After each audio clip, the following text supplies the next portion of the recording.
আমার ছেলে কই, তোমরা কাই বাবা? কয় বলে বাবা তোরা কি হন? আমি রেভনের বাবা হই, আমার ছেলে। তো আমার ছেলের লাশ পাওয়া গেছে।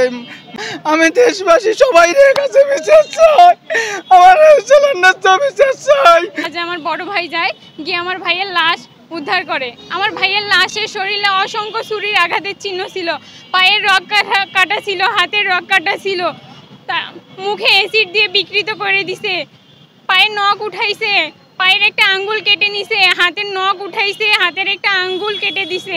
আমার ভাইকে নির্মমভাবে হত্যা করছে। আমার ভাইয়ের মুখটাও আমরা চিনতে পারি নাই।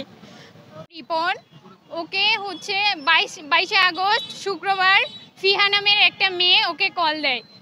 ওই মেয়ে হচ্ছে গভর্নমেন্ট গার্লসে পড়ে, ক্লাস 7-এ। ওর সঙ্গে আমার ভাইয়ের রিলেশন ছিল। ও আমার ভাইকে ডাকে, আমার ভাই 200 টাকা আম্মুর কাছে নিয়ে ওর সঙ্গে দেখা করতে যায়। দেখা করতে যাই শুক্রবার থেকে আর বাসায় ফিরে না। আমরা ওকে অনেকবার কল দেই, কিন্তু ফোনে পাচ্ছিলাম না।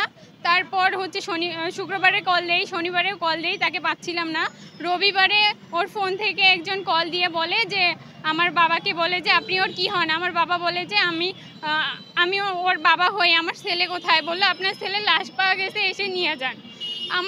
আমার বাবা পাগলের মতো হয়ে গেছিলো। তারপরে হচ্ছে আমার ভাইয়ের এলাকাবাসীকে কল দেয়, এলাকাবাসী যায়, আমার বাবা যায়, আমার বড় ভাই যায়, গিয়ে আমার ভাইয়ের লাশ উদ্ধার করে। আমার ভাইয়ের লাশের শরীরে অসংখ্য ছুরির আঘাতের চিহ্ন ছিল, পায়ের রগ কাটা ছিল, হাতের রগ কাটা ছিল, মুখে অ্যাসিড দিয়ে বিকৃত করে দিছে, পায়ের নখ উঠাইছে, পায়ের একটা আঙ্গুল কেটে নিছে, হাতের নখ উঠাইছে, হাতের একটা আঙ্গুল কেটে দিছে।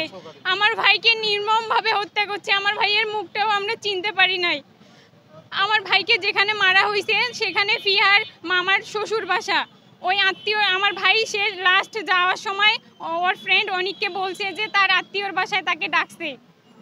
তো আমার ভাই গেছে, ওকে বলে গেছে যে আমাকে একজন আত্মীয়র বাসায় ডাকছে, আমি ওখানে যাচ্ছি। আমার ভাই আত্মীয়র বাসায় যায় আর ফেরে না। ঘটনাটা হচ্ছে মহিপুর মিলন বাজার চরে, ওটাকে প্রেমের বাজারও বলে, কুঠিরপাড়া গ্রাম। মামলা করছি ফিহার নামে। ফিহার বাবা মুজিবুর রহমান, তার দ্বিতীয় স্ত্রী হচ্ছে মনোয়ারা খাতুন। ফিহার হচ্ছে সৎ ভাই, নাম হচ্ছে ইসমাত অর্ক। এদের নামে আমরা মামলা করছি, কিন্তু পুলিশ কোনোভাবেই আমাদের সহযোগিতা করতেছে না, কোনো তথ্য দিচ্ছে না।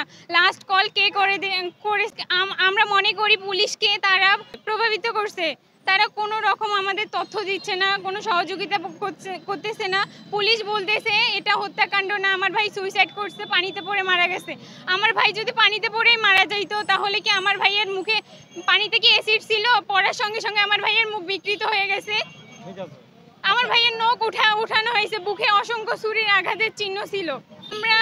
আমি আর আমার পরিবার চাচ্ছি স্বরাষ্ট্র উপদেষ্টা, প্রধান উপদেষ্টার দৃষ্টি আকর্ষণ করে বলছি, সুষ্ঠু তদন্তের মাধ্যমে আমার ভাইয়ের অপরাধীদের সর্বোচ্চ শাস্তি দেওয়া হোক।